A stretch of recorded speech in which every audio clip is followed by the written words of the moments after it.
So today I'm working on flushing the coolant out of my Ford Fusion. Now Ford Fusions here at the 3.5 are actually pretty easy. You'll notice the car is actually on the ground, so you don't have to put it in there. Just trying to drain the fluid. It's that little red knob right down there. I'm gonna reach down there with my hand. I'm gonna undo it while it's running. But I'm gonna have a garden hose near.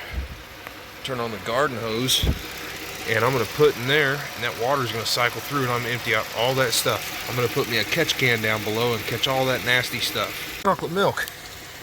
That's really not good. That's really, really not good. That means I got engine oil.